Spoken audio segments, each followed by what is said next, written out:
First speaker will be His Honorable Hung San Han, who is a Taiwanese legislator and member of the Social Welfare and Environmental Hygiene Committee in Taiwan. And following him will be Ms. Dechen Palmo, who is a research fellow at the Environment and Development Desk of the Tibetan Policy Institute in Dharamsala, India. So we will first have Hung speak, and then followed by Dechen, after which we will leave it up to a Q&A session with our audience here today.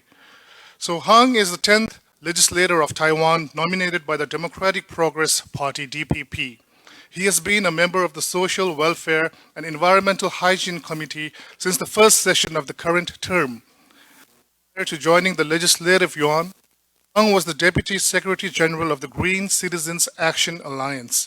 He worked with civil society and experts to advocate the country's energy transition, environmental governance, and climate change policy. Mr. Hung San.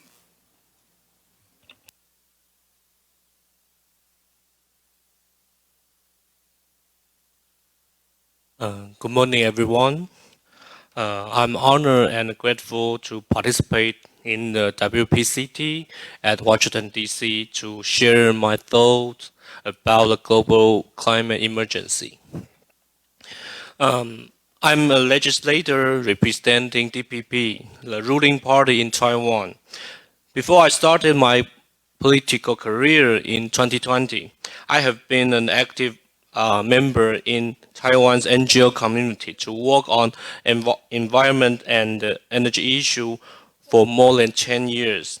Therefore, climate policy is my primary work in the Congress. Global warming and climate change is now one of the world's top concerns, like Antarctic ice sheet, glaciers on Tibetan Plateau, also have serious impact on the warming. The study on Tibetan glaciers are important indicators for global climate change. Research shows that the temperature of the Tibetan Plateau has increased 1.3 degrees Celsius over the past 50 years. 2 to 4 times higher than the global average. 82% of the ice has retreated, with more than 60% of the glaciers in danger of melting by 2050. The change of climate and hydrological regime of the Tibetan Plateau is extremely important to Central and East Asia. As we all know, the third poles thousands of glaciers and regular snow smell form the headwater for 10 of Asia's biggest river, which bring drinking water directly to 200 million people, while these river basins indirectly support more than 1.3 million people. Therefore, both to the world and Asia, advanced climate change adaptation for the Tibetan Plateau is crucial. There is no one-size-fits-all solution when it comes to adaptation. Adaptation needs to be a cross-sectoral, multiple-level, and inter-regional activity. Adaptation is about new way of thinking and deal with risk and hazards. Every suitable adaptation plan requires local experience and resources, especially a process of learning by people and the local community. Without proper channel to support engagement of stakeholders, it's hard to increase resilience. From our experience of adaptation strategy in Taiwan, the citizen participation and the bottom-up approach is significant to form an effective policy. This is also possible in democratic system, but not in a totalitarian state like China. Therefore, we support the voice of the Tibetan community should be included and highlighted in the international climate talks, not only because we value human rights, but also for the interest of the whole region. Due to the suppression from the Chinese government, it is regrettable that Taiwan cannot participate in any formal conference under the UN. But we still have lots of important information to share with the international community.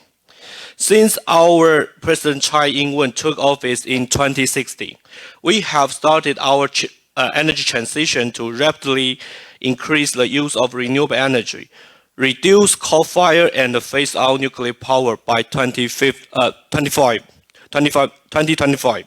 Within this, President Tsai has announced that Taiwan, like many countries in the world, share the common goal of net zero emission by 2050. This year, our government published Taiwan's pathway to net zero emission in 2050, including enhanced investment in hydrogen energy, energy storage, energy efficiency, and the EV. Just transition is also emphasized. We are trying to figure out the pathway to ensure that no one is left behind in the process of transition. Also, Climate Change Response Act has been sent to the legislator and it is expected to pass in the next session. As we all know, the impact of climate change are global in scope.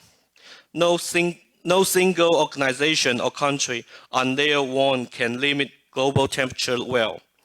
We sincerely hope to enhance partnership with Tibetan community and the global society and work together through the tough challenge. Thank you all for listening.